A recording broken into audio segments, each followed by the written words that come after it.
The great hall of the stellar empire was silent, too silent. Crystal pillars shimmered faintly, their light reflecting off faces that watched the throne in unbroken stillness. I stood alone at the center, a lone human among beings of light, steel, and starlight. No one had told me why I'd been summoned, and the uncertainty pressed against my chest like gravity itself. The queen rose slowly. Her crown dimmed, mirroring the weight of her heart.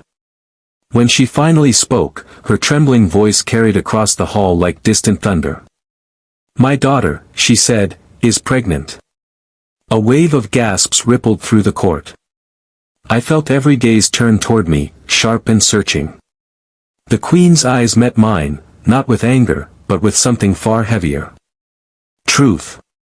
"This child," she continued, "is bound by an ancient law. The father must protect both worlds, his own and ours.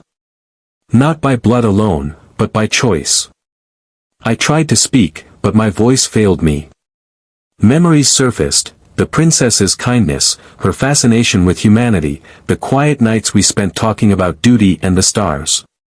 There had been no betrayal, no hidden act. Only trust, and a bond sealed by a ritual I hadn't fully understood. The princess stepped forward, calm yet resolute. "I chose him," she said softly. "And he chose us." The queen lifted her hand. The guards knelt first. Then the ministers. One by one, the entire court followed. "By the law of unity," the queen declared, "the protector becomes the ruler." A chant began to swell through the hall. "King! King! King!" I sank to my knees, overwhelmed. The queen descended the steps and placed a glowing sigil into my hands. "Rise," she whispered. "Not as a human alone, but as our king." As I stood, the empire bowed before me. And in that moment, I understood, this was not a crown of power, but of promise. A duty to a child yet to be born, and to a future that would bind the stars and earth as one. The chant faded, its final echoes dissolving into a silence heavier than before. Every bowed figure stayed motionless, not awaiting command, but something deeper. Certainty. My hands trembled as I held the glowing sigil. It pulsed softly, steady as a heartbeat, a living reminder that this crown was not a symbol of power, but of duty. "Come," the queen said at last, her voice steady and sure. She gestured toward the throne. I hesitated. "I don't know your laws, your wars, your enemies." "That," she said, "is why you were chosen." Turning to the court, she added, "Power without arrogance. Strength guided by compassion." The princess stepped to my side. Up close, I saw both courage and worry in her eyes. "They will test you," she whispered. "Some will never accept a human king." Almost as if her words summoned him, a tall counselor stepped forward, his armor carved with ancient sigils. "The empire faces rebellion in the outer rings," he announced. "If you are king, you must decide, peace or force." The hall fell silent again, waiting. I thought of Earth, of how fear so often bred destruction. I thought of the child whose future rested on this very moment. "Send envoys," I said finally. "Not soldiers. We listen first." A ripple of voices spread through the court, some approving, others not. The counselor bowed stiffly. "And if they refuse?" "Then we protect," I replied, more firmly now. "But we will never rule through fear." The queen studied me for a long moment. Then a small smile touched her lips. "You speak as a ruler already." Later, as the stars drifted across the palace dome, the princess and I stood together on a balcony overlooking the vast empire. Fleets shimmered like constellations in motion. "Are you afraid?" she asked quietly. "Yes," I admitted. "But I won't run." She placed her hand over mine. "Neither will I." Above us, the empire's banners rose high, glowing with a new emblem, a symbol of unity, and the dawn of a reign unlike any before. A future that would forever reshape the stars. Dawn in the stellar empire wasn't marked by a rising sun, but by colors shifting across the void, streaks of violet, gold, and silver rippling through space itself. As the palace stirred to life, so too did its doubts. I could feel them, whispers in the corridors, questions carried by light and shadow. A summons arrived before I could even rest. "The trial of allegiance," the princess said as we walked toward the Hall of Stars. "Every ruler faces it. But for one like you, it matters more than ever." The hall was immense, its floor reflecting the galaxy like a living map. Representatives from every world stood in a great circle around us. Some looked at me with cautious hope. Others, with open distrust. An elder stepped forward, his voice steady and resonant. "Human king," he said, "why should the empire follow you?" I drew in a breath. "Because I will listen," I said. "Because I know what it means to be small in a universe that feels endless. And because my fate is bound to yours now." Light rippled beneath my feet. The trial had begun. Visions rose all around me, worlds at war, rulers consumed by pride, empires collapsing under their own weight. Then came another vision, a child standing between two skies, one of earth, one of stars. "The future is fragile," the elder said. "What will you protect first, your home world, or ours?" I looked toward the princess. "Both," I answered without hesitation. "If one falls, the other will follow." Silence swept through the hall. Then, one representative knelt. Another followed. Soon, even the skeptics lowered their heads. "The trial is complete," the elder declared. "The empire accepts." As we stepped out into the quiet corridors, the princess exhaled a breath she'd been holding. "You passed," she whispered. "No," I said, my eyes on the endless stars beyond the palace dome. "We did." But far from the core worlds, something stirred, forces that would not kneel, that would not chant. And as the empire embraced its new king, unseen eyes watched from the dark, waiting to test a reign born not from conquest, but from unity. The warning came without sound. Deep within the palace, ancient sensors, older than the empire itself, began to glow. Lines of light rippled across the star maps, forming patterns that unsettled even the oldest of the elders. I was summoned once more, not to a ceremony, but to the war chamber, a place carved entirely from black crystal. "The outer void is moving," the counselor said grimly. "A faction that rejects the law of unity. They claim compassion has made the empire weak." "Weak?" I echoed. "Not weak," the queen said, her voice calm but weighted. "Different. And difference terrifies those who rule through fear."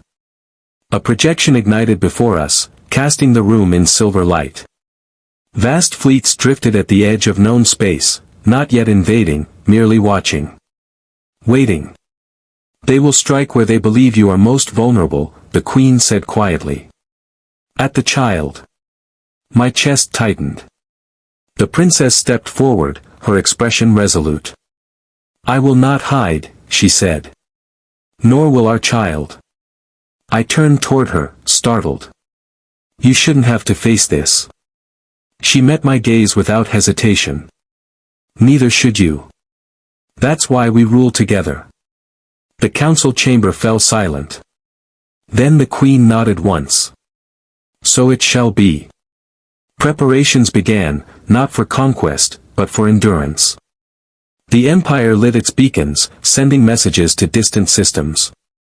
Not orders for soldiers, but calls for allies. For the first time in its long history, the empire did not command, it asked. That night, I stood beneath the vast dome of the palace, the stars glimmering closer than ever before.